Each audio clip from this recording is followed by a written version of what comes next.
Buenas noches a todos. Vamos a hablar hoy del contrato de seguro. Si yo les pregunto qué entienden por eso del contrato de seguro, ¿quién me podría decir con sus propias palabras qué es eso del contrato de seguro?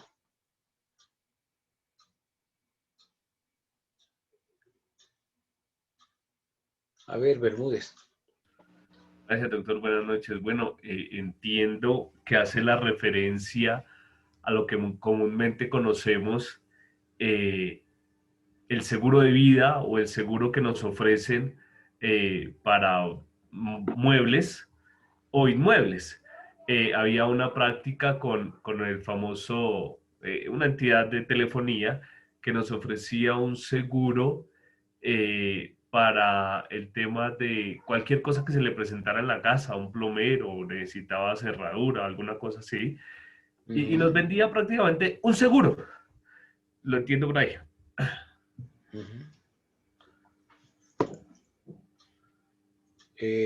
Chamorro. Pues yo entiendo el contrato de seguro como un acuerdo entre dos partes en donde uno conviene asegurar a otro y asume un riesgo que corre la otra persona del asegurado, es decir, entre dos partes, del asegurador y el asegurado. Brian. Profe, para mí también, como dijo el compañero anteriormente, es un acuerdo de voluntades donde se garantiza algo a una persona que este algo lo beneficia de alguna u otra manera. Ok, José Alfredo. Sí, doctor. Yo le agregaría a eso que, pues, lo que busca quien, digamos, es un acuerdo consensuado en el que una de las partes busca asegurar determinado objeto, elemento, dinero, y la otra parte, pues, se compromete a garantizar esa seguridad de esa cosa o ese elemento, pues, bajo un cierto costo. Y Juan Carlos. Yo entiendo por contrato de seguro, pues aquel por el que la parte aseguradora pues se obliga a indemnizar o a realizar otras prestaciones en un pacto que pues que ellos digamos que se pacten dentro de los límites. Ok, Pedro. Gracias, muy amable. Para mí, pues, como han dicho la mayoría, es un contrato de acuerdo entre las partes con el fin de resarcir un daño o repararlo o dar un dinero por ese daño causado. Gracias. Ok, Mayerly. Doctor, buenas noches. Bueno, contrato de seguros para mí es un acuerdo donde una parte desea asegurar algún bien o alguna cosa y la otra parte es la responsable si le llega a ocurrir algún daño a esa cosa. Ok. Germán. Doctora, buenas noches. Para mí el seguro contrato prácticamente es una póliza, porque prácticamente es como un acuerdo de voluntades entre las partes, ¿no? Un contrato solemne. Ok. Sería eso. Michael Andrés. Profe, buenas noches, gracias. Profe, yo lo puedo entender como esa protección jurídica que en lo personal le puedo dar a un elemento, una cosa, una propiedad o incluso a un beneficiario, a un tercero, como esto lo mencionaba mi compañero anterior, un seguro de vida. Es como más que todo eso, lo entiendo yo como esa protección jurídica que le doy para resarcir un daño o hacia un tercero o para protegerme yo o a un beneficiario mío. Ok, listo. Y Juan Camilo. Gracias, doctor. Según, pues, averiguando en el Código de Comercio, para mí es un contrato en el cual una persona jurídica asume los riesgos de una persona, de otra persona jurídica o natural, y pues asimismo el asegurado le transfiere esos riesgos al asegurador para de esa manera pues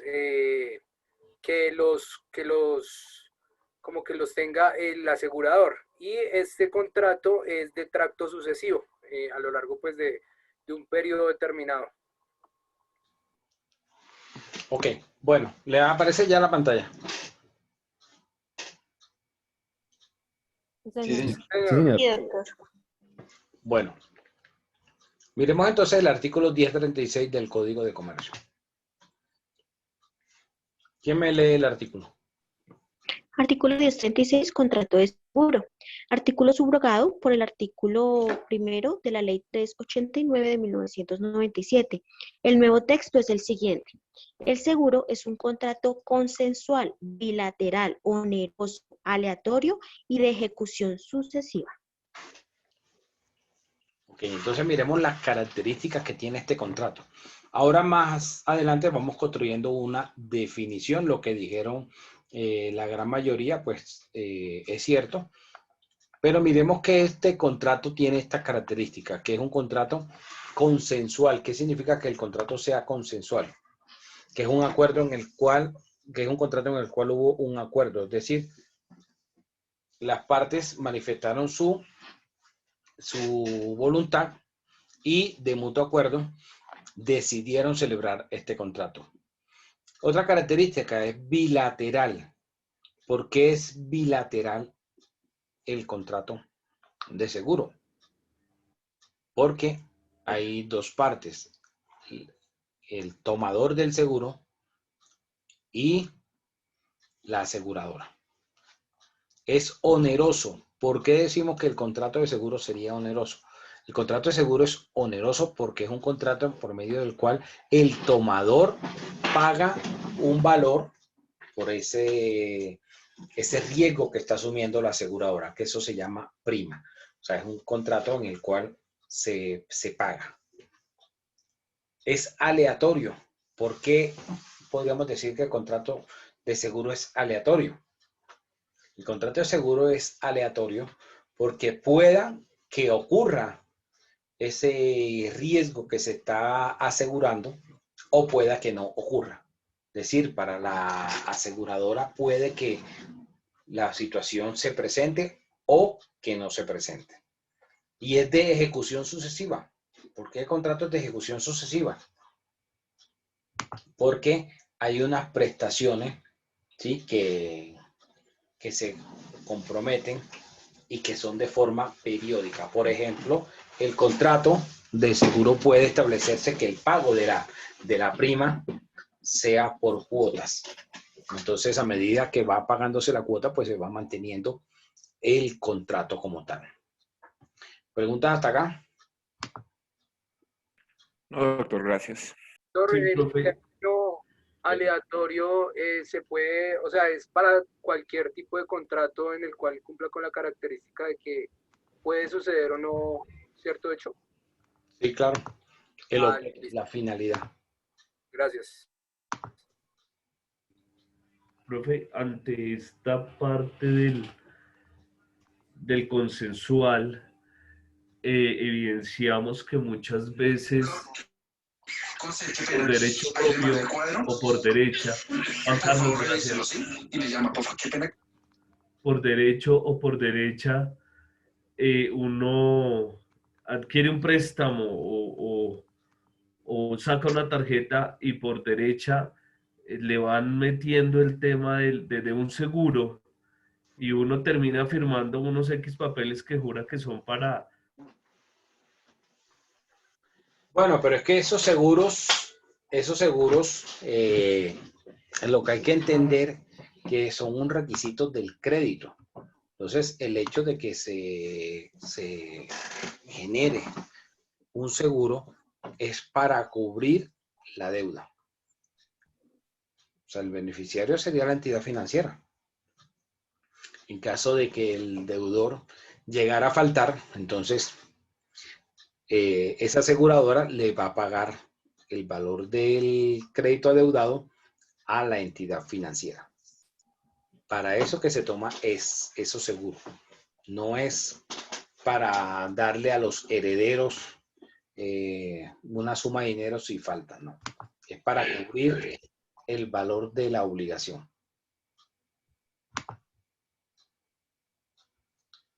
Miremos las partes en el contrato.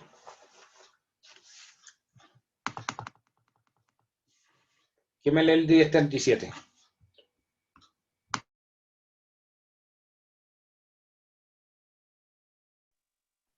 Artículo 1037. Partes en el contrato de seguro.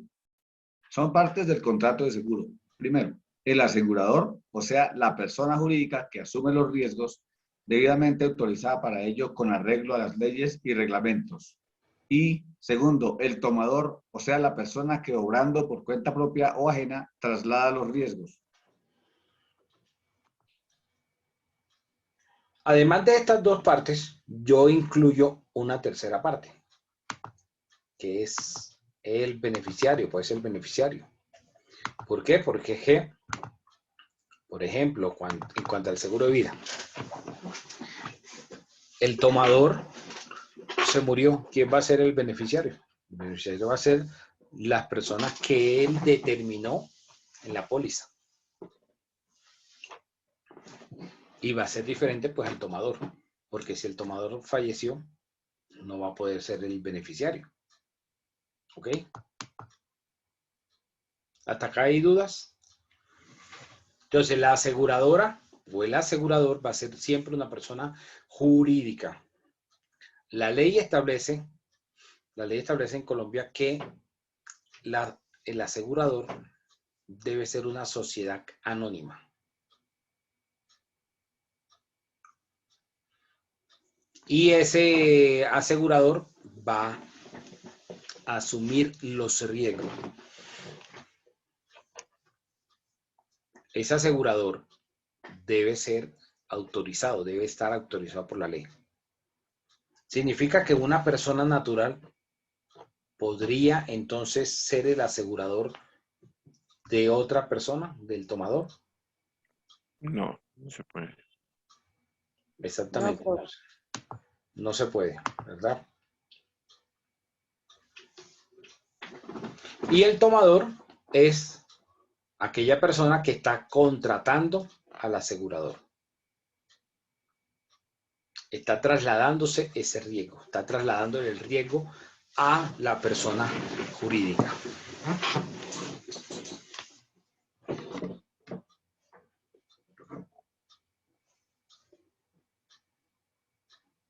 ¿Preguntas?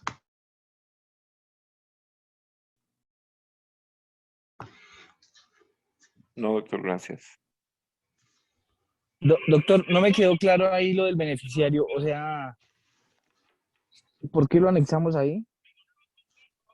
Referente al contrato de seguro, porque en el contrato de seguro, pues el tomador no va a ser el mismo beneficiario, sino que van a ser los beneficiarios que él haya determinado. Pero tratándose solo de ese caso, ¿sí? O como por ejemplo, también puede darse en... ¿Quiénes aquí tienen vehículos que estén pagando por un crédito? Sí. Uy, profe, yo no escuché la respuesta, qué pena, me quedé sin internet.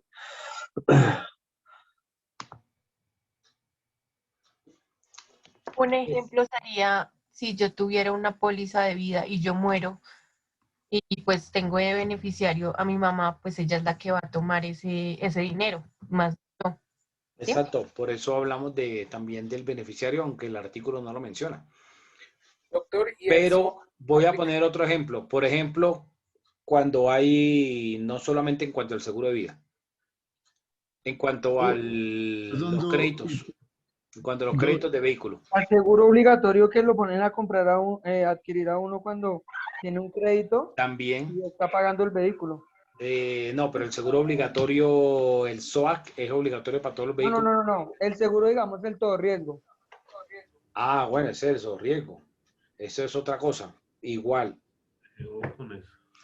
En ambos casos, el beneficiario va a ser diferente al tomador. ¿Por qué? Porque en el seguro todo riesgo que le exige la entidad financiera, ¿quién es el tomador? El tomador es el deudor. ¿Y cuál va a ser el beneficiario? La entidad financiera. Entonces ahí habrían tres partes. Y no estamos hablando del seguro de vida. El asegurador, el tomador, que sería el deudor, y el beneficiario, que sería la entidad financiera. Lo mismo sucedería con el SOAT, con el seguro obligatorio contra accidente de tránsito. ¿Quién es el tomador? El propietario o poseedor del vehículo. ¿Quién sería el beneficiario? El beneficiario sería ese tercero que llegara a resultar afectado con ocasión de un accidente de tránsito para la atención, digamos, en salud o para o si se le ocasiona la muerte. ¿Ok? Pero ahí habría como una característica especial porque el mismo tomador puede ser el mismo, ahí se me fue la palabra. El mismo beneficiario, pero es beneficiario. que no es la regla general, por eso es Por especial. eso estoy diciendo que el beneficiario, aunque no se incluye en ese artículo 1037, a mi juicio, el beneficiario también es parte del contrato, porque no siempre yo voy a contratar siendo el tomador y el beneficiario va a ser yo mismo. No siempre. Sí. O sea, sucede más todo lo contrario, donde el beneficiario es alguien diferente al tomador, como los créditos que hablamos de las financieras. El tomador es el deudor, el que está pagando el carro. ¿Y quién es el beneficiario? La entidad financiera. Si le llega a pasar algo al vehículo, llega a ser accidentado y se da por pérdida total, ¿a quién le va a pagar el asegurador el valor del vehículo? Se lo va a pagar a la entidad financiera, al banco. Se lo va a pagar al banco. Y le sobra, lo que sobraría, ahí sí se lo entregaría al tomador.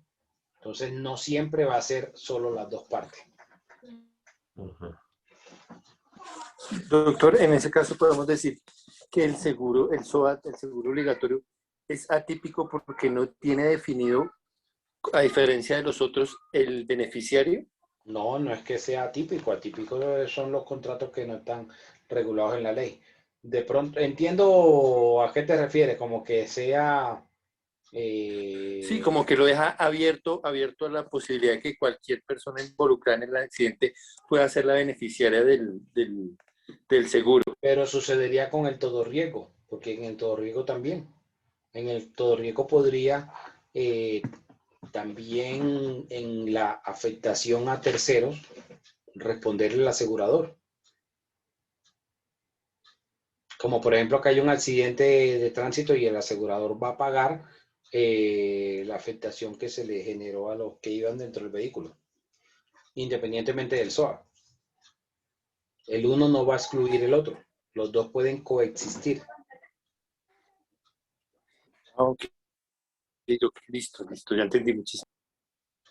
Michael, Andrés. Yo tengo una duda. En los créditos Sí, profe, gracias. hipotecarios que se manejan tres seguros, el de incendio, el de terremoto y creo Pero que el es el otro es mismo por... concepto, porque el beneficiario iba a ser la entidad financiera, sea que ocurra un terremoto y se destruya la casa, sea que ocurra un incendio y se destruya la casa, o sea que se muera la persona y se le pague al banco la deuda. En cualquiera de los Ahí tres, a ese punto es donde quiero llegar, doctor. Cuando se muere la persona, supuestamente, pues el banco es el que tiene que responder la deuda, ¿cierto? Pero ¿por qué los herederos tienen que seguir pagando? Si no, pues llega el banco y le hipoteca la casa o el apartamento.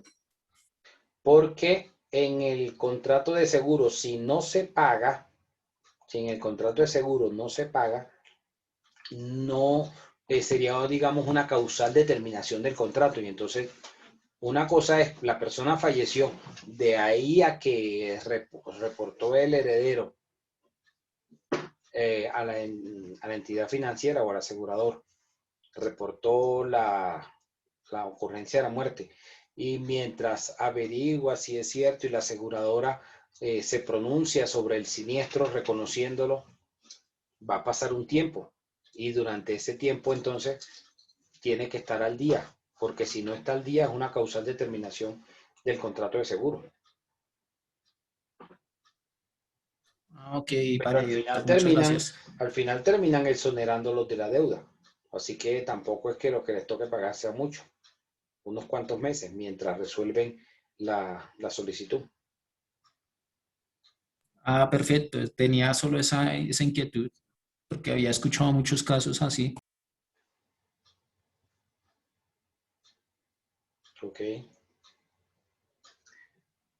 Michael, ¿iba a decir algo? Sí, profe, gracias. Profe, es que su ahorita pues decía que el asegurador debe ser de una sociedad anónima, el motivo por el cual.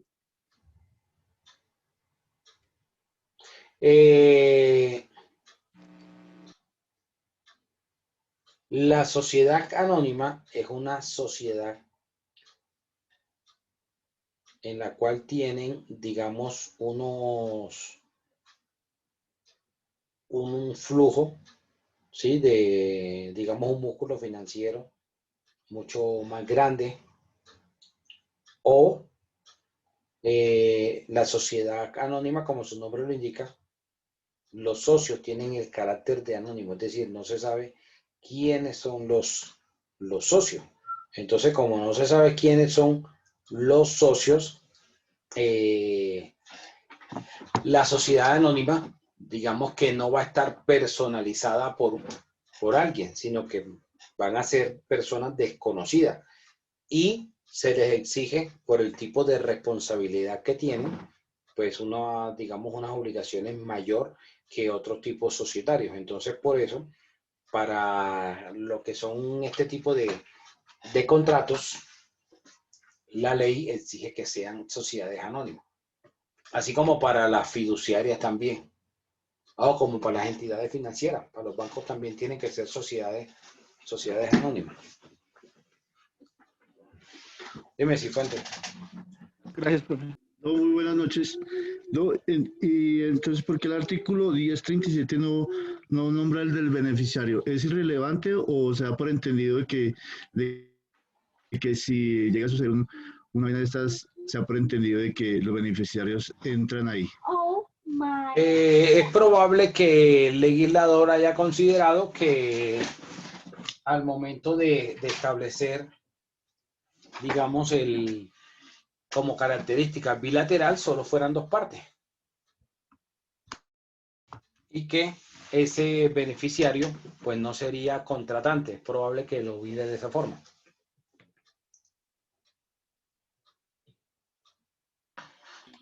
Listo, gracias. Es probable que se vea que las partes que adquieren la obligación son el tomador, por una parte, de hacer su declaración de asegurabilidad, de realizar el pago de la prima, y el asegurador de cumplir con la obligación de reconocer en el momento de la ocurrencia del siniestro, pues lo que se había comprometido. Entonces es probable que se hable de que es bilateral y solo reconozca esas dos partes en cuanto a las obligaciones que se obligan, porque al final el tercero pues no se obligaría dentro del contrato, pero sí sería, el tercero pues sería el beneficiario, también haría parte del contrato.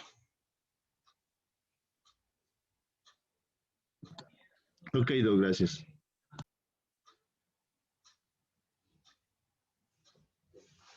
¿Alguna otra pregunta?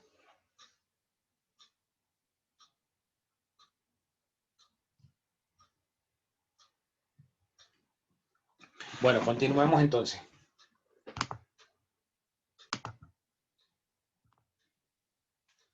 Doctor, en cuanto a la bilateralidad, ¿siempre únicamente van a ser dos partes, sí? ¿O hay algunos casos en los que puede ser más? Si es bilateral, se entiende que son solo dos. Bi de dos. Sí, como lo indica la definición en el 1036, o sea que únicamente ese contrato de seguro va a ser para dos en todos los casos, ¿sí? No. El 1036 no lo define. El 1036 dice cuáles son las características del contrato, que es diferente. Al final el código no lo define. Lo puede definir la doctrina, pero el código no define cuál es el contrato. Vale. Ya le aparece la pantalla. Sí, Sí, señor. doctor. Sí, señor profe. Ok.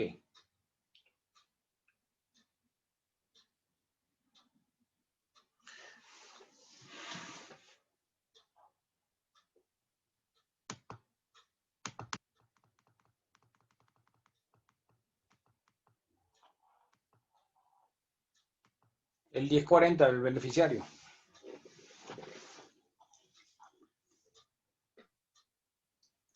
Beneficiario. El seguro corresponde al que lo ha contratado, toda vez que la póliza no exprese que es por cuenta de un tercero. Ok. Miremos los elementos esenciales del contrato. El 1045. Son elementos esenciales del contrato de seguro. Primero, el interés asegurable. Segundo, el riesgo asegurable. Tercero, la prima o precio del seguro. Y cuarto, la obligación condicional del asegurador. En defecto de cualquiera de estos elementos, el contrato de seguro no producirá efecto alguno. Ok, entonces miremos estos cuatro elementos del contrato. El interés asegurable. ¿Qué es el interés asegurable? El interés asegurable es aquella situación que puede generar la posibilidad por parte del asegurador de garantizar la ocurrencia de ese siniestro. O sea, si no le genera ningún interés asegurable, entonces el asegurador no va a celebrar el contrato. Pero además de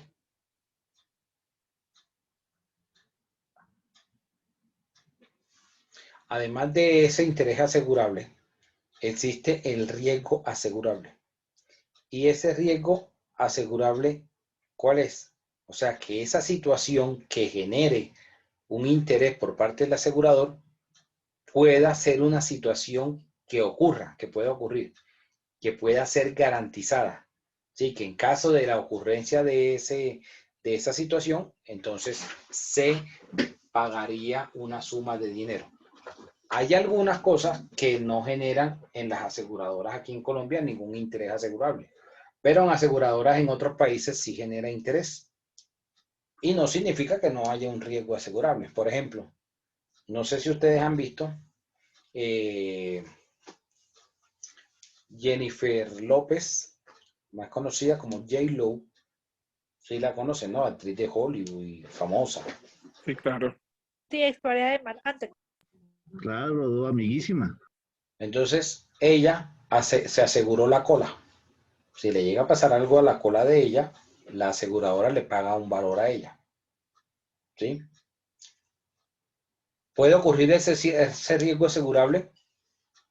Sí, es probable. Y que genere un interés asegurable. Que aquí, o digamos otro ejemplo, Cristiano Ronaldo o Messi. Son jugadores de fútbol que constantemente están expuestos a tener situaciones en el terreno de juego que le ocasionen lesiones en su cuerpo. Entonces, creo que Cristiano Ronaldo tiene aseguradas sus piernas. O sea que a Cristiano Ronaldo le llega a pasar algo que fue en su pierna y que le impida seguir jugando al fútbol, le va a pagar la aseguradora una indemnización.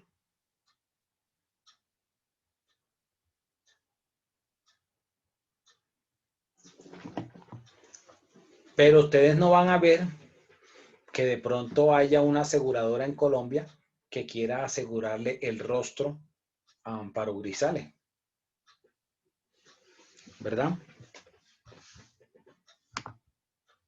Así como sucede en Estados Unidos. Aquí este tipo de situaciones no generan ningún interés asegurable. Pero en otras latitudes, en otros países, perfectamente se puede dar como el caso que estoy hablando. Pero además de ese interés asegurable y de ese riesgo asegurable, otros dos requisitos es la obligación condicional del asegurador, es decir, que el asegurador se comprometa a que la ocurrencia de esa situación, de ese riesgo que se está asegurando, va a cumplir y va a pagar determinada suma de dinero. Y como último requisito, o como último elemento esencial del contrato, está el pago de la prima. ¿Qué es la prima? La prima es el valor que paga el tomador del seguro al momento de celebrar el contrato. Acuérdense que el contrato es oneroso. Entonces, como el contrato es oneroso, hay que realizar un pago. Y ese pago que se realiza al momento del contrato, ese pago que realiza el tomador, es lo que se conoce como prima. Entonces, recapitulo. ¿Cuáles son los 4 elementos esenciales? El interés asegurable, el riesgo asegurable, la obligación incondicional del asegurador y la prima. Los 4 elementos son obligatorios. O sea que si llega a faltar alguno de esos elementos, no hay contrato de seguro. Son requisitos sine qua non. Y estos 4 elementos esenciales pues son diferentes. Qué pena, profe, ¿me puede repetir los 4 elementos? Gracias, es que eso no entrecortado. Los 4 elementos son obligatorios, además de los elementos esenciales de todo contrato. Ustedes ya se saben los elementos esenciales de todo contrato. La capacidad de las partes, el consentimiento, el objeto lícito, la causa lícita. Además de eso, en el contrato de seguro se deben dar los 4 elementos esenciales. Y estos 4 elementos esenciales que son el interés asegurable, el riesgo asegurable, la obligación incondicional y la prima. Es obligatorio que existan los 4 elementos. Si no existe, si falta siquiera alguno, no habría entonces contrato de seguro. ¿Dudas hasta acá frente a los elementos? Qué pena, no me quedó claro, no le puse mucha atención ahí al de interés asegurable. O sea, es que la aseguradora como tal no le interesa, valga la redundancia, asegurar a X o Y persona. Exacto, como el ejemplo que puse de Amparo Grisales. Ah, ok, perfecto. O sea, listo. Aquí no ha generado en ninguna aseguradora en Colombia, ninguna de las aseguradoras acá, un interés en asegurarle el rostro a Amparo Grisales. Por ejemplo, que no le salgan arrugas. Listo. ¿Sí? Okay. Eso no le genera un interés. Mientras que, por ejemplo, genera un interés asegurable el tema de las piernas de Cristiano Ronaldo o la cola de Jennifer López. ¿Sí? Genera allá en Estados Unidos pues un interés asegurable, que la aseguradora le interese. Ahora, pueda que el interés asegurable sea generar el boom mediático, ¿sí? Como hacer ruido, como que, ¿cuál será esa aseguradora? Vamos a contratar, ¿sí? Vamos a contratar otro tipo de cosas, porque seguramente que no le van a asegurar la cola a otra persona que no sea una persona con un reconocimiento como el de Jennifer López, pero por lo menos da de qué hablar, ¿sí?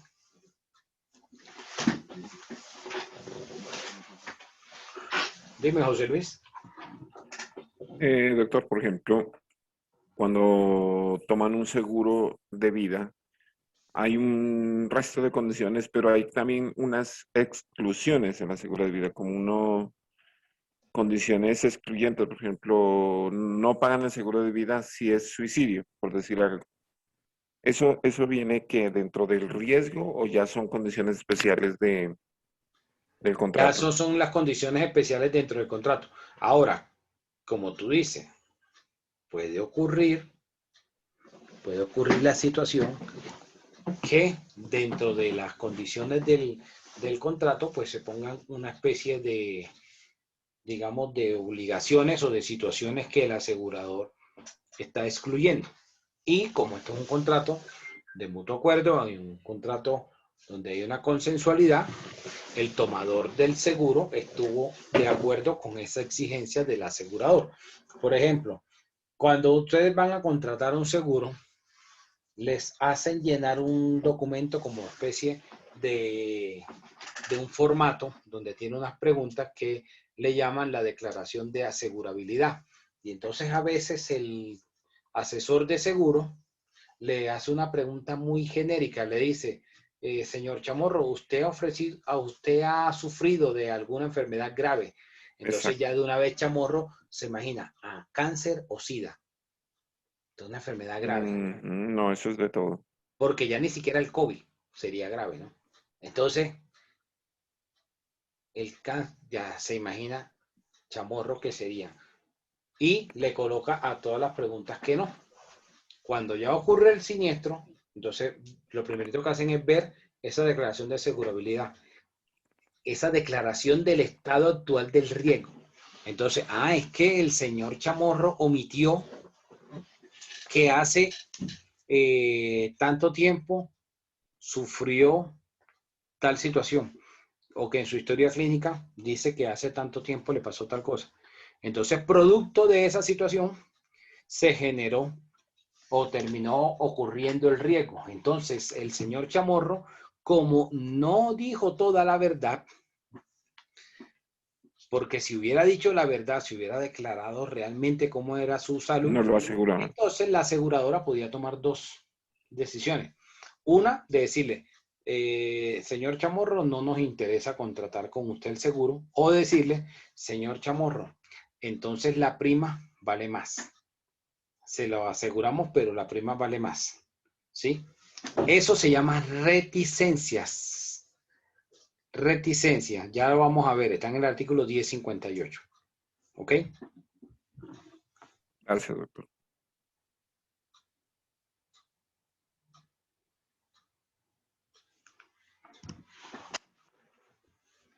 ¿Alguna otra pregunta?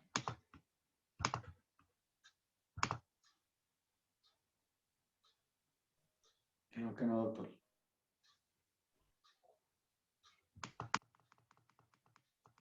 Ahora, el contrato de seguro debe ser por escrito. ¿Sí?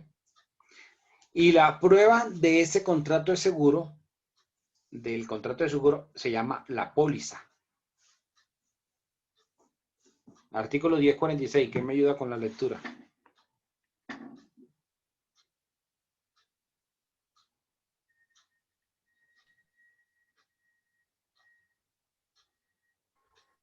Artículo El contrato. 46. Prueba del contrato de seguro póliza. Artículo subrogado por el artículo 3 de la ley 389 de 1997. El nuevo texto es el siguiente. El contrato de seguro se probará por escrito o por confesión. Con fines exclusivamente probatorios, el asegurador está obligado a entregar en su original al tomador dentro de los 15 días siguientes a la fecha de su celebración el documento contentivo del contrato de seguro, el cual se denomina póliza, el que deberá redactarse en castellano y firmarse por el asegurador. La superintendencia bancaria señalará los ramos y la clase de contratos que se redacten en idioma extranjero. Parágrafo. El asegurador está también obligado a librarla a petición y a costa del tomador, del asegurado o del beneficiario duplicados o copias de la póliza. Ok, entonces, el contrato de seguro va a ser por escrito. Y el tomador debe recibir dentro de los 15 días, a más tardar, siguiente a la fecha de la expedición del contrato, la copia de la póliza, ¿sí? Debe recibir esa póliza.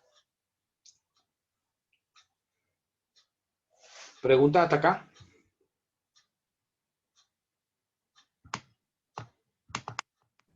profe, en el caso de que, bueno, esto para el tomador, tiene un tiempo para recibir la póliza. Digamos que el tomador recibe la póliza y la guarda. No la dio a conocer a sus beneficiarios. Fallece. Sus beneficiarios pues se enteran que había una póliza, pero no la desconocen. Están en todo el derecho de entregar una copia o de dar a conocer este documento a esos beneficiarios. ¿Hay que hacer algún documento para solicitarle eso a la entidad? Se ¿Una puede copia de esa solicitar póliza? por un derecho de petición, acreditando el derecho de postulación. ¿Quién tendría el derecho de pedir ese tipo de información? El heredero. ¿Cómo se demuestra la calidad de heredero? Con el registro civil de defunción del causante, que en este caso sea el tomador de la póliza, y con el registro civil de nacimiento para demostrar parentesco, para demostrar que el que está pidiendo la información es hijo del tomador y que el tomador del contrato se murió. Un derecho de petición. Y Y ahí, se como está compartiendo pregunta, la compañera Marcela, hay esa página nueva donde se informa, ¿sí?, la existencia de contratos de seguros.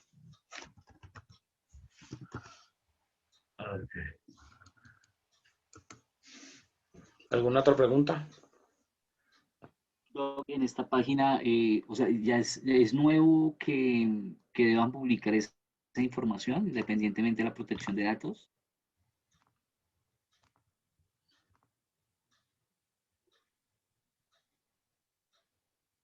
Ahí estoy compartiendo la página. Sí. ¿Ya le aparece? Sí, señor. Rus. sí, señor, ya aparece. Sí, Marcela. Profe, pues yo pues de pronto comparto un poco la experiencia con la página. Yo la conocí en un trámite personal. Entonces, pues lo que uno puede realizar es uno tiene que acreditar la calidad para poder beneficiar, para poder saber de una póliza en caso de que sea de una persona natural, ¿sí? Cuando es una responsabilidad civil extracontractual con placas y se puede verificar. Creo que es lo que el profe va ahí a explicarnos, pero pues la página funciona porque entiendo yo, profe, no sé si me equivoco, emiten esa solicitud, esa petición a todas las entidades que están reconocidas para que estas informen si la persona natural, por ejemplo, cuando uno lo solicita como heredero, tenía contratos de pólizas y la información general. Entonces a uno le responden diciéndole que tiene determinado contrato con una entidad y ya uno se tiene que comunicar con la entidad. No dan más información al respecto. Exacto, es un portal de Fasecolda. Fasecolda es el gremio de las aseguradoras, entonces ahí brindan información sobre el seguro, por lo menos si los herederos quieren saber si dejó un seguro y no tienen ni idea cuál era la aseguradora, pueden averiguar a través de este registro único de seguros la información de qué aseguradora y ya con el nombre de aseguradora, pues ya le hacen la reclamación directamente a la aseguradora. Es la forma como se tiene para poder obtener la información. Esto es algo nuevo, esto no tiene tanto tiempo, así como también hay un registro nacional de emplazados. Esto fue creado aproximadamente hacia el año 2012 con la expedición del Código General del Proceso. Entonces, cualquier persona que quiera, por ejemplo, saber si está siendo demandado, pues hay un registro nacional de personas emplazadas y ahí los juzgados hacen la respectiva inscripción de dónde lo están emplazando. Así, igualito pasa con este registro único de información de seguros. Dime, Chamorro. Doctor, en esa plataforma que acaba de mostrarnos, también salen los seguros que ha tenido o tuvo con los bancos. Esto es para saber, por ejemplo, en el caso de, como decía la compañera, en el caso de obtener información por parte de los herederos, y entonces en esos casos se les informa a los herederos, pues, en qué aseguradora pues la persona contrató un seguro, o si hay un tema de responsabilidad civil, sea contractual o es contractual, pues ya ahí se le informa también con qué aseguradora, pues ese vehículo que tuvo digamos, una colisión o generó un accidente de tránsito, ahí se puede obtener información de qué aseguradora, si tiene un seguro y en qué aseguradora se encuentra. Ya, gracias.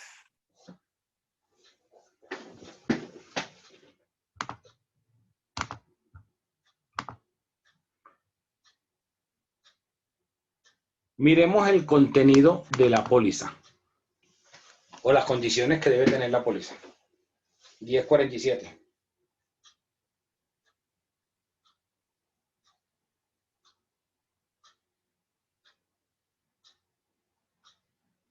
La póliza de seguro debe expresar, además de las condiciones generales del contrato, primero, la razón o denominación social del asegurador. Segundo, el nombre del tomador. Tercero, los nombres del asegurado y del beneficiario o la forma de identificarlos, si fueron distintos del tomador. Cuarto, la calidad en que actúa el tomador del seguro. Quinto, la identificación precisa de la cosa o persona con respecto de las cuales se contrata el seguro. Sexto, la vigencia del contrato o indicación de las fechas y horas de iniciación y vencimiento o el modo de determinar unas y otras. Séptimo, la suma aseguradora o el modo de precisarla. Octavo, la prima o el modo de calcularla en la forma de su pago. Ahí ya menciona el tema del beneficiario. Noveno, los riesgos que el asegurador toma su cargo. Décimo, la fecha en la que se extiende la firma del asegurador y las demás condiciones particulares que acuerden los contratantes. Parágrafo. El nuevo texto es el siguiente. En los casos en que no aparezca expresamente acordadas, se tomará como condiciones del contrato aquellas de la póliza o anexo que el asegurador haya depositado en la superintendencia bancaria para el mismo ramo, amparo, modalidad de contrato y tipo de riesgo. Okay. Eso es lo que debe llevar la póliza. Y los documentos adicionales, el 1048. Hacen parte de la póliza, primero, la solicitud de seguro firmada por el tomador y segundo, los anexos que se emitan para adicionar, modificar, suspender, renovar o revocar la póliza. Parágrafo. El tomador podrá en cualquier tiempo exigir que a su costa el asegurador le dé copia debidamente autorizada de la solicitud de sus anexos, así como de los documentos que den fe de la inspección del riesgo. Okay.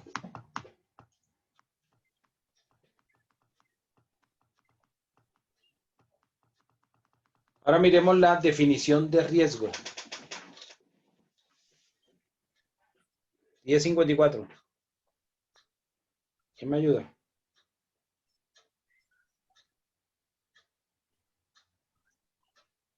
Denominarse riesgo en suceso incierto que no depende exclusivamente de la voluntad del tomador, del asegurado, del beneficiario y cuya realización da origen a la obligación del asegurador. Los hechos ciertos, salvo la muerte, y los físicamente imposibles, no constituyen riesgos y son, por lo tanto, extraños al contrato de seguro. Tampoco constituye riesgo la incertidumbre subjetiva respecto a determinado hecho que haya tenido o no cumplimiento. Ok, entonces hay que tener claro que esos hechos, sí, que pueden ocurrir, no van a ser por voluntad del tomador. Por ejemplo, cuando hablamos de un accidente de tránsito, no es porque entonces el conductor del vehículo, el tomador del seguro, estrelló el vehículo o ocasionó o pudo haber ocasionado a propósito el mismo, ¿sí? O sea, son sucesos que no van a depender del tomador, de la voluntad del tomador. ¿Quién va a querer estrellarse? ¿Quién va a querer que le ocurra una desgracia así? Nadie, ¿verdad? Dime, Marcela. Profe, tengo una pregunta en cuanto a los deducibles, pero no sé si lo vamos a ver más adelante o pregunto de una vez. Si quieres de una vez. Tengo como la duda en cuanto al deducible, como ese pues se supone que lo tiene que cubrir el asegurado. En el caso de que haya un tercer beneficiario, ¿quién obliga a ese asegurado a cubrir ese gasto?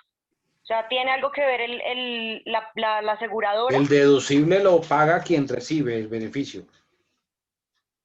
¿Quién recibe el beneficio? Ajá. ¿O no es el asegurado? Y si, o sea, como estamos hablando de que hay como tres partes implícitas, pues sabemos, la norma dice dos, Por pero ejemplo, yo también ¿cuándo hablamos de coincido con lo que deducible? ¿Cuándo hablamos de deducible? Un ejemplo, en los casos en que hay un accidente. Entonces, en el accidente, el carro ingresa por pérdida parcial. Y entonces, esa pérdida parcial le va a generar la reparación del vehículo. La parte mecánica, la tonería, pintura, lo que tengan que arreglar. Y digamos que la factura de ese arreglo valga 10 millones. El deducible lo va a asumir ahí el interesado, que sería el beneficiario.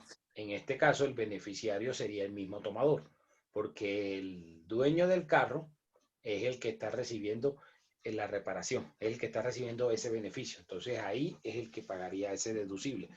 Ese deducible lo cobran de dos formas, o un salario mínimo o el 10% del valor que se cobra. Depende cómo haya quedado en el contrato. Pero por debajo de un salario mínimo no va a estar. Mínimo va a ser un salario mínimo, el deducible. Dime, Mayerly. Profe, me surge una pregunta ahí con respecto a los seguros bueno, con respecto al seguro y el deducible. Los vehículos públicos, ellos tienen un deducible que va del 100%, doctor. Yo siempre he escuchado que ese es 100%, pero nunca ellos decían, ay, no, que arregla la aseguradora, pero nunca miré que como que decían, venga, yo arreglo el carro de la persona, sino siempre como que, ay, no, que la aseguradora arregle. Ellos nunca respondían por eso, profe. Y mi pregunta es, Ahí el ¿ese 100% deducible, si asume el 100, el deducible sería 0. Pero la mayoría, o sea, la costumbre es que normalmente en el todo riesgo ponen un salario mínimo o el 10%, cualquiera de las dos situaciones. Y en el caso de los vehículos de carga, como tractocamiones, donde ellos también tienen un seguro del 100%, un deducible del 100%, pero ellos limitan no utilizar esa póliza. ¿A qué se debe eso, doctor? De que a veces puede salir más costoso utilizar la póliza. ¿Por qué? Porque es que resulta que si yo afecto la póliza por una reparación que me va a salir, digamos, casi lo mismo que si yo voy al seguro, reporto el siniestro y pago y pago el deducible.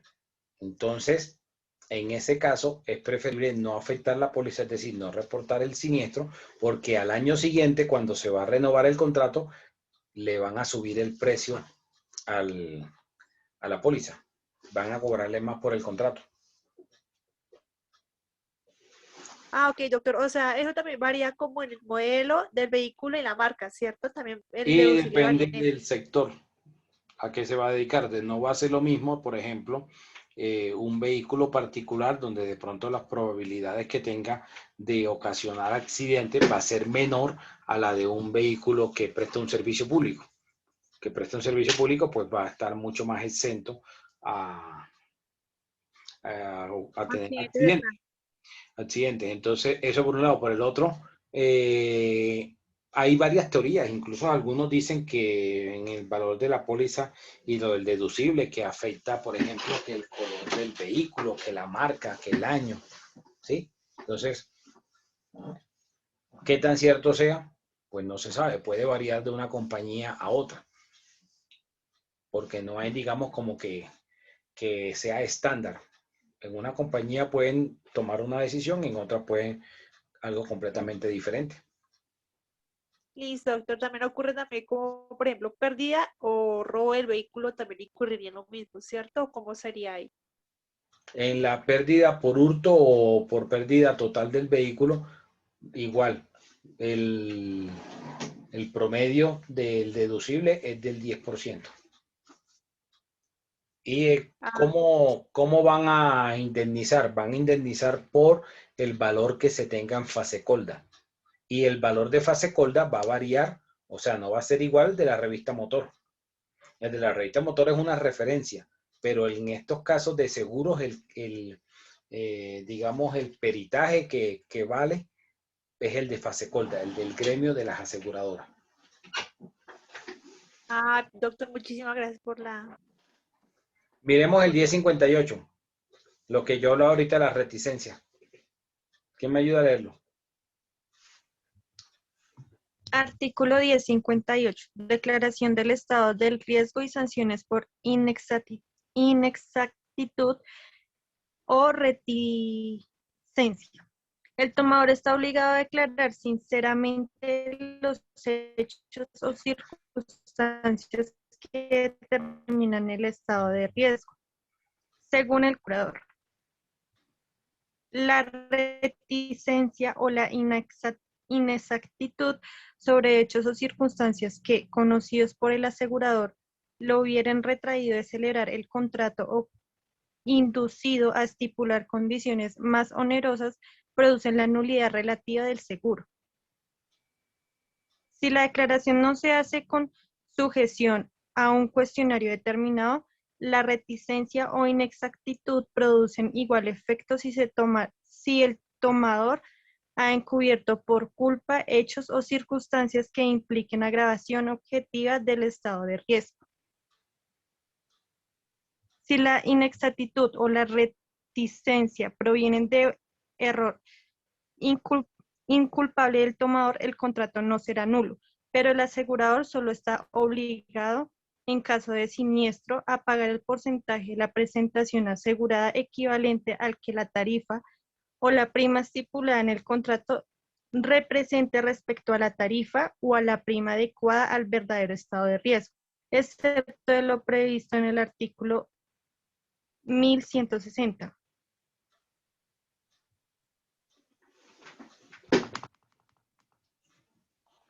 Gracias. Las sanciones consagradas en este artículo no se aplican si el asegurador, antes de celebrarse el contrato, ha conocido o ha debido conocer los hechos o circunstancias sobre que versan los vicios de la declaración, o si ya ha celebrado el contrato, se allana a subsanarlos o los acepta expresa o tácitamente. Ok, gracias. Entonces, ¿qué es la reticencia? La reticencia es esa argumentación con la que sale la aseguradora para decir que no va a pagar el seguro, que no va a pagar el seguro porque hay una nulidad relativa del contrato. Entonces, esa nulidad se debió en la declaración que realizó la persona, el tomador. Entonces, si ese tomador hubiera dicho el estado real del riesgo, es decir, hubiera dicho con sinceridad todas las situaciones preguntadas sobre el estado de ese riesgo al momento de declarar esa asegurabilidad, entonces el asegurador podía haber tomado dos decisiones: no contratar el seguro o cobrar una prima más alta. ¿Ok? Dime, Rodrigo. Gracias, Doc. Es lo siguiente, frente a ese hecho de que la persona asiste al tema del préstamo, efectivamente firma de que es una persona joven que no tiene nada, eh, y la persona años después, 2 años después, fallece. Resulta que la respuesta de la aseguradora justamente es que el señor, que ellos han encontrado que el señor tomaba medicamentos para la tensión y que era obeso. Aquí me pregunto, esa es lo que refutan según una historia clínica de X tiempo, de 2 años atrás. Entonces, que por eso no responde el seguro. Entonces, aquí me surge la pregunta frente a si la aseguradora ya firmó el contrato. Antes de que el señor falleciera, ellos si indagaron, investigaron esto y aparentemente la buena fe pues estaría violando porque el señor no fue honesto diciendo que tomaba las pastillas. Frente a la parte obesidad, pues el señor estuvo allá firmando y evidenciaron, vieron que el señor no era obeso, pero allá en la historia clínica lo decía y por eso se justifican. Ellos no podían como, en un antes de que de pronto el señor falleciera, como llamarlo a juicio y decirle, qué pena, pero usted no, o sea, no fue honesto, eh, no practicó la buena fe y no nos dijo la verdad. Mire, usted toma unos medicamentos. Voy a un caso que conocí muy lejos, en donde efectivamente el señor falleció a los 2 años y la respuesta para no responderle a los familiares fue pues como esta excusa. Pues yo no sé si lo pelearían o no, pero pues me surge como al caso de que si la aseguradora simplemente espera a que pasen las cosas para decir, ah, no pagamos porque usted violó la buena fe. Ellos siempre se van a salir con ese tipo de argumentación y de cosas. Y pareciera que tuvieran, yo digo, parece que tuvieran agentes del FBI, investigadores del FBI, porque te encuentran cosas que muchas veces la gente hasta desconocía, que estaba en su historia clínica. Entonces, en ese tipo de situaciones, ¿qué termina sucediendo? Pues que se presenta la respectiva demanda para que sea el juez el que al final termine tomando la decisión si la aseguradora tiene que pagar o no tiene que pagar el contrato de seguro. Pero ellos normalmente se van a tratar de escudar en alguna cosa para no cumplir o para no pagar. O sea, tiene que ser, mejor dicho, que todo esté perfecto, como que no haya lugar por donde ellos puedan meterse para aplicar el término de la reticencia. Dime, Oscar. Una consultica, hay un caso particular, soy tomador de 2 seguros con Codense, pero este tema de la declaración de estado de riesgo, hay un formulario específico porque yo nunca llené eso, a mí me lo hicieron prácticamente por teléfono. O sea, Seguramente que por teléfono, porque eso lo tiene cada asegurador. No es que haya uno puntualmente, cada aseguradora pues establece sus preguntas de esa asegurabilidad. bueno, y es válido, listo. No, muchísimas gracias. Ok. Dime, Chamorro. Es que ahorita lo que preguntaba el compañero, que si le tomaron o llenó un documento, estaba mirando que en el artículo 1058 dice si la declaración no se hace con sujeción a un cuestionario determinado, es decir, no necesariamente tiene que mediar un cuestionario, ¿cierto? O es decir, simplemente la reticencia es no decir qué estado real tiene uno Sí, de pero salud. realmente siempre va vinculado a un cuestionario, siempre. Aunque no es necesario. Siempre va a haber un cuestionario porque es la forma como ellos van a probar de que la persona faltó a la verdad, de que se le preguntó y entonces faltó a la verdad. Como material probatorio, claro.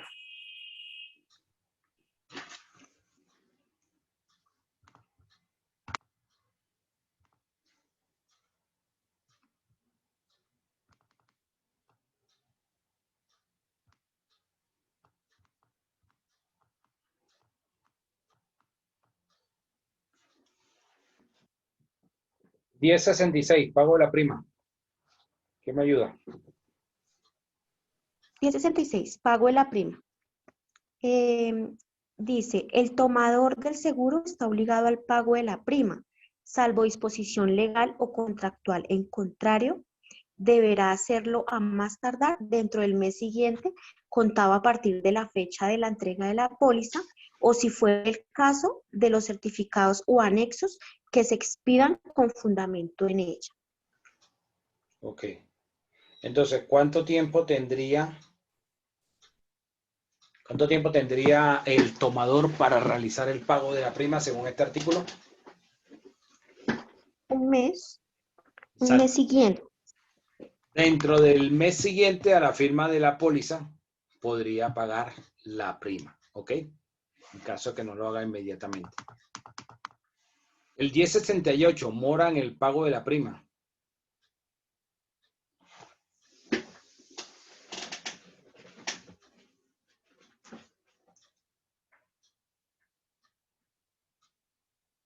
Artículo 1068, mora en el pago de la prima. Artículo subrogado por el artículo 82 de la Ley 45 de 1990. El nuevo texto es el siguiente. La mora en el pago de la prima de la póliza o de los certificados o anexos que se expidan con fundamento en ella producirá la terminación automática del contrato y dará derecho al asegurador para exigir el pago de la prima de vengada y de los gastos causados con ocasión de la expedición del contrato. Lo dispuesto en el inciso anterior deberá consignarse por parte del asegurador en la carátula de la póliza en caracteres destacados. Lo dispuesto en este artículo no podrá ser modificado por las partes.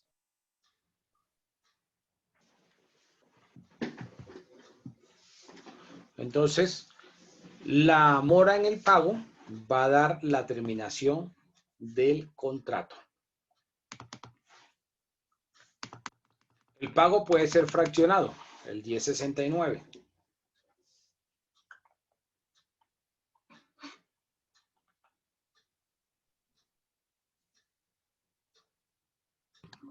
No, perdón un chico. O sea que cuando uno toma un seguro, ¿le pagan la prima? ¿Pagan prima por eso? El tomador es el que tiene que pagar la prima.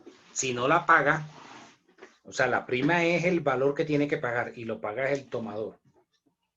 Si no lo paga, entonces el contrato pues deja de producir efecto. O sea, la aseguradora va a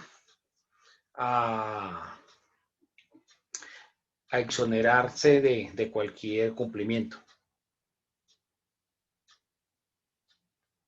O sea, profe, ¿qué es el pago mensual que se debe hacer? Sí. El pago puede ser de dos formas. El pago puede ser un solo pago al momento de la póliza o fraccionarlo.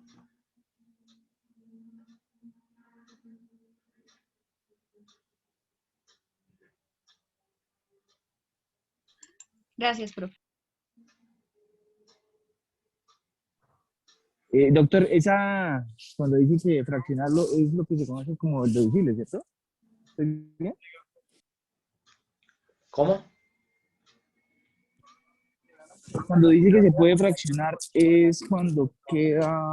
El fraccionamiento de la prima es el pago. El pago como que a toca cuotas, hacer. ¿cierto? Exacto. Pues te dicen, vas a comprar el todo riesgo. Te vale Sí. 1.200.000 pesos y lo pagas 1.200.000 pesos y dura todo el año el cubrimiento. Desde el 25 de junio del Cada mes 2022 pagando una parte. hasta no, puedes pagarlo anticipado todo el año, el 25 de junio del 2021 hasta el 25 de junio del 2022. O te dicen, bueno, no tienes para pagarlo todo, se lo financiamos o puedes pagarlo cuotas de a 100.000 pesos durante 12 meses. Ese es el pago fraccionado. Ah, listo. Listo, gracias.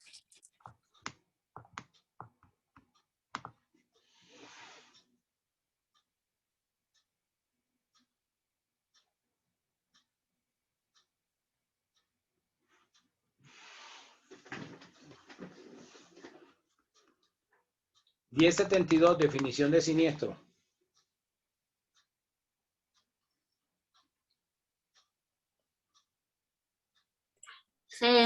siniestro la realización del riesgo asegurado.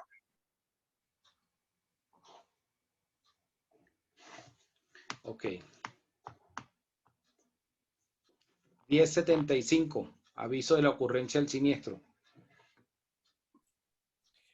El asegurado o el beneficiario estarán obligados a dar noticia al asegurador de la ocurrencia del siniestro dentro de los 3 días siguientes a la fecha en que lo hayan conocido o debido conocer. Este término podrá ampliarse, mas no reducirse por las partes. El asegurador no podrá alegar el retardo o la omisión si, dentro del mismo plazo, interviene en las operaciones de salvamento o de comprobación del siniestro.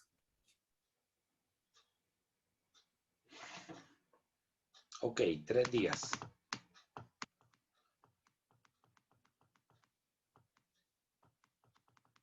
$10.81. Prescripción de acciones. Artículo 1081.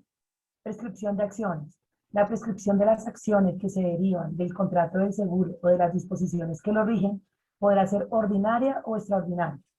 La prescripción ordinaria será de 2 años y empezará a correr desde el momento en que el interesado haya tenido o debido tener conocimiento del hecho que da base a la acción.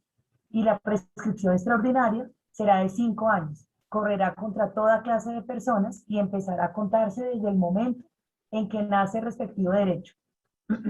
Estos términos no pueden ser modificados por las partes. Ok, listo. Bueno, entonces, acuérdense que tenemos el primer parcial el día lunes. Espero que estudien para el parcial. Que tengan un feliz fin de semana. Nos vemos el día lunes. Gracias. Doctor Larios, muchísimas gracias. Gracias, profe. Buenas noches. Hasta mañana, compañeros. Buen fin de semana. Chao.